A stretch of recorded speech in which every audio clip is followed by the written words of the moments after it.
Ready ළඟට ප්‍රශ්නාංක 12 ළමයි හරි ප්‍රශ්නාංක 12 සම්මුඛ පාද යුගල එකම පරතරයකින් පිහිටි සම්මුඛ පාද යුගල එකම පරතරයකින් පිහිටන්න ඕනේ හරි සම්මුඛ පාද යුගලයක් එකම පරතරයකින් තියෙන්න ඕනේ සියලුම පාද දිගින් සමාන වෙන්නත් ඕනේ සියලුම ශීර්ෂ කෝණ ඍජු කෝණ වෙන්නත් ඕනේ හරි එහෙනම් පාදත් සමාන වෙන හරිද කෝණත් සමාන වෙන ඒවා ඍජු කෝණ වෙන චතුරස්‍රය මොකක්ද කියලා අහනවා පුතේ සම චතුරස්‍රයයි උත්තරේ සම චතුරස්‍රය කියලා තියෙනවා නම් හරි බලන්න ඔයාගේ උත්තරේ විදිහට ඔයා සම චතුරස්‍රය ලියලා තියෙනවද කියලා 13 චිත්‍රපස්ථාරයක් මගින් දත්ත නිරූපණයේදී මෙන්න මෙහෙම එකක් මගින් 100ක් නිරූපණය කෙරේ එහෙනම් මේක හතරට බෙදන්න එතකොට එකක්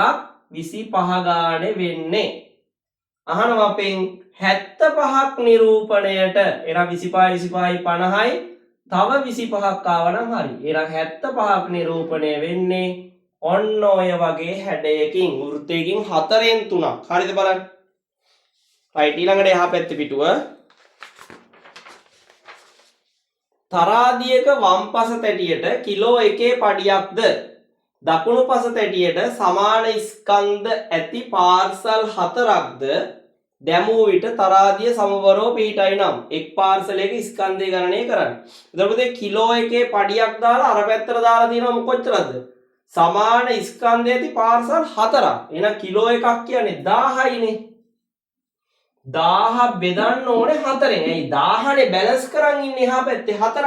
එහෙනම් එකක් කීයද පුතේ? සරල ගණන්. 250යි ග්‍රෑම්. 250යි ග්‍රෑම් කියලා තියෙනවා නම් හරි. බලන්න. ඊළඟ ප්‍රශ්නාංක 15. ප්‍රශ්නාංක 15 බලන්න. ප්‍රශ්න අංක 15. එතකොට ප්‍රශ්නාංක 15 තියෙනවා බෝතලයක ජලය 3.0.6.5 L ඇත. එම ජල ප්‍රමාණය ලීටර් හා මිලිලීටර් වලින් සරලයිනේ. එතකොට මේ දශම තිතර කලින් ඉන්නේ ලීටර්. ඊට පස්සේ ඉන්නේ මිලිලීටර්. හරිද? එහෙනම් මේ බිඳුව අත්‍යවශ්‍ය නැහැ. දැම්මත් කමක් නැහැ. මේක පොඩ්ඩක් ඈඩ් කරලා ලියන්න. හොඳේ. ඔන්න. හරිද? බලන්න. චූටි ගණන්.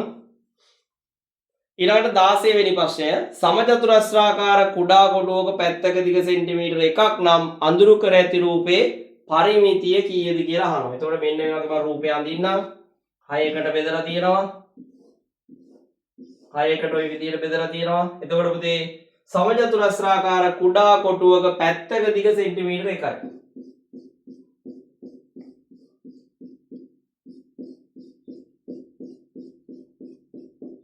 හරි මේක එතකොට සමචතුරස්‍රාකාර කුඩා කොටුවක පැත්තක දිග සෙන්ටිමීටර 1 නම් අඳුරු කර ඇති රූපේ පරිමිතිය නම් අපි ගයිමු. හරි එකක් එකයිනේ. මෙතන ඉඳන් ගයිමු. 1යි 2යි 3යි 4යි 5යි 6යි 7යි 8යි 9යි 10යි 11යි 12යි.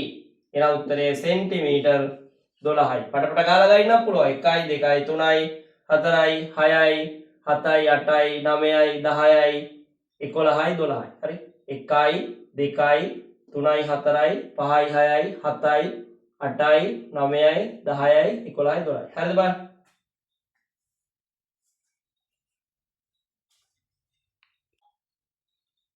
හරි ඊළඟ එක ඊළඟ ප්‍රශ්නෙත් බලන්න. ඊළඟ ප්‍රශ්නාංක 17 නේද තියෙන්නේ? ප්‍රශ්නාංක 17. 17 වෙනි ප්‍රශ්නය රූපයේ දී ඇති තොරතුරු අනුව වෘත්තයේ මත පිහිටි ලක්ෂ දෙකට අදාළව ඉංග්‍රීසි අක්ෂර ලියන්න. මොකද්ද? D සහ C පුතේ. මාරවලීසි ඈ. D සහ C තමයි වෘත්තයේ මත පිහිටලා තියෙන්නේ.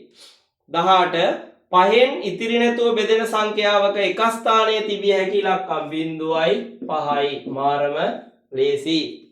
19 ශිෂ්‍යයෙක් සමාන දිගින් යුතු ඉරටු 6ක් හා ක්ලේ ගුලි 4ක් භාවිතා කරමින් සකස් කළ සැකිල්ලක් පේන්න තියෙනවා. මෙයා මොකಾದ? මේ ඇවිල්ලා චතුස්තලය. චතුස්තලය ඝන වස්තුව චතුස්තලය සවිත් චතුස්තලය කියලා තිබ්බත් හරි ඈ. ඒක තමයි හොඳම උත්තරේ. චතුස්තලය ඔයාලට ප්‍රමාණවත්. හොඳේ. රයිට් 20 ඒකේ අන්තිම ප්‍රශ්නේ බලන්න. ප්‍රශ්නාංක 20. ප්‍රශ්නාංක 20 තියෙනවා ඉහත කොටුව තුල හරිද? ඉහත කොටුව තුල දැක්වෙන සංඛ්‍යාවල ඇති පොදු ලක්ෂණ පදනම් කරගෙන කාණ්ඩ දෙකකට වෙන් කරන්න. එතකොට ඔයාලට පේනවනේ පුතේ ලවයේ එක වෙච්ච භාග 3න් 1 9න් 7 අයිති අනිත් එකට ඊළඟට 50න් 1 ඊළඟට 5න් 7 අයිති මෙතනට 11න් 4 අයිති මෙතනට 13න් 1 අයිති මෙතනට හරිද?